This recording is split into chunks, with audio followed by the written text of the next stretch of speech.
Majelis Hakim telah membacakan amar putusan dari terdakwa kasus korupsi Tata Niaga Timah yaitu Harvey Muiz. Dalam kasus ini Harvey divonis pidana penjara 6 tahun 6 bulan dengan denda 1 miliar rupiah subsidiar 6 bulan penjara. Untuk mengetahui selengkapnya kita telah terhubung dengan jurnalis Metro TV Fadila Syarafina. Selamat malam Fadila, kalau kita perhatikan vonis Harvey ini jauh dari tuntutan jaksa penuntut umum sebelumnya. Apa yang menjadi pertimbangan hakim? Ya Indra, memang benar sekali kalau kita melihat vonis hakim ini jauh lebih rendah dibandingkan tuntutan jaksa penuntut umum sebelumnya, yaitu Harvey dituntut 12 tahun penjara dan juga denda 1 miliar rupiah. Sementara vonisnya ini hanya sekitar setengahnya, yaitu 6,5 tahun.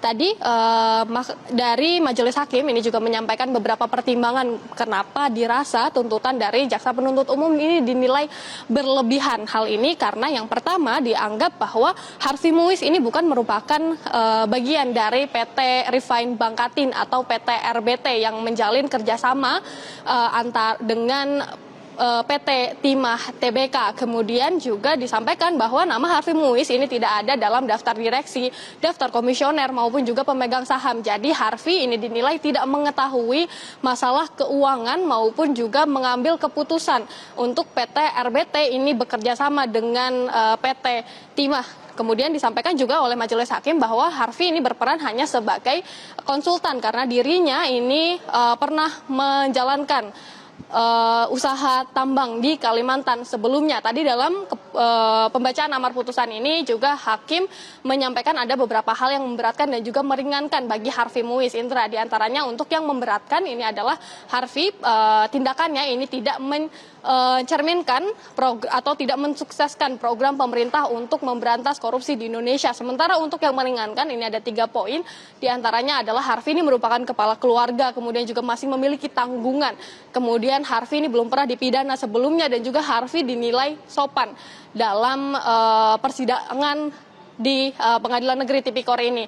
Nah, kemudian kalau kita melihat dari kasusnya sendiri, Harvey ini disebut menerima uang sebanyak 420 miliar bersama dengan salah seorang terdakwa kasus korupsi timah lainnya yaitu Helena Lim.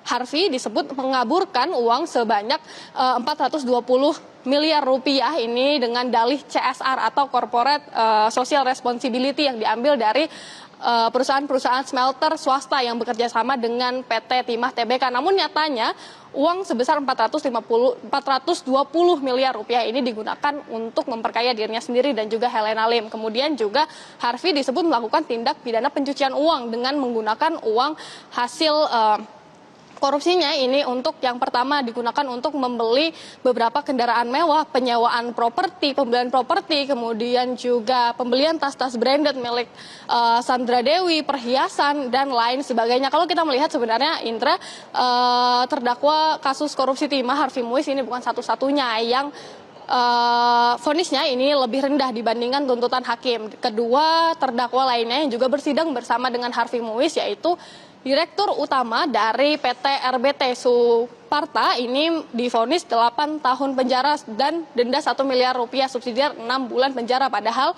sebelumnya jaksa penuntut umum ini menuntut Suparta dengan hukuman pidana 14 tahun penjara. Begitu juga dengan Direktur Operasional dari PT RBT, yaitu Reza Andriansyah yang hanya divonis 5 tahun penjara. Padahal sebelumnya tuntutannya adalah 8 tahun penjara.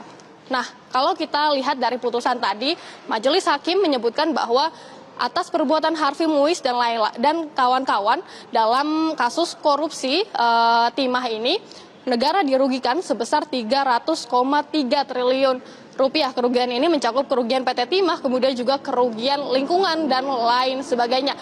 Kerugian sebesar lebih dari 300T ini dilihat dari laporan pemeriksaan BPKP yang sudah menjadi fakta persidangan. Indra.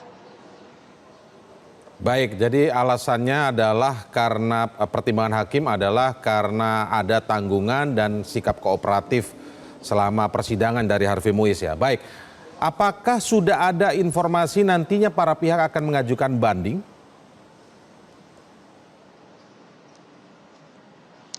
Ya, Indra, tentunya apakah para pihak ini akan mengajukan banding ini tentunya jadi menarik karena memang vonis dari majelis hakim ini jauh lebih rendah dibandingkan tuntutan dari jaksa penuntut umum. Tadi kami juga sudah menanyakan kepada kuasa hukum dari para pihak baik Harvey Muiz maupun juga kedua terdakwa lainnya. Mereka menyampaikan bahwa masih menimbang-nimbang apakah nantinya akan mengajukan banding atau tidak. Tadi kuasa hukum dari Harvey Muiz menyampaikan bahwa yang dipermasalahkan ini bukan terkait dengan pidananya yang lebih rendah dari jaksa penuntut umum, namun adalah penyidik yang disebut telah menyita aset-aset milik Sandra Dewi. Padahal sebenarnya disebutkan oleh kuasa hukum Harvey Muiz dan juga Sandra Dewi ini adalah pasangan yang sudah membuat perjanjian pranikah atau perjanjian pisah harta. Jadi seharusnya disebut kuasa hukum bahwa aset-aset dari Sandra Dewi ini tidak ikut disita. Kemudian juga terkait dengan pidana tambahan yaitu uang pengganti senilai 210 miliar rupiah. Disampaikan bahwa dalam persidangan ini besaran uang yang pengganti ini masih belum terbukti dan juga disampaikan bahwa ia melihat majelis hakim ini terkesan tergesa-gesa untuk merumuskan putusannya karena memang kalau kita melihat dari penjadwalan sidangnya sendiri, pledoi ini baru dibacakan pada hari Jumat kemarin dan putusan ini sudah dibacakan pada hari ini. Sementara untuk pihak Kejagung sendiri tadi kami juga sudah melakukan konfirmasi apakah akan mengajukan banding atau tidak. Disampaikan bahwa juga masih menimbang-nimbang apakah nantinya akan diajukan banding atau tidak. Namun yang dipastikan bahwa Kejagung ini akan menghormati keputusan majelis hakim pada hari ini. Demikian Indra, untuk sementara kembali dulu ke Anda di studio. Terima kasih Fadila Syarafina melaporkan langsung. Jelajahi cara baru mendapatkan informasi. Download Metro TV Extend sekarang.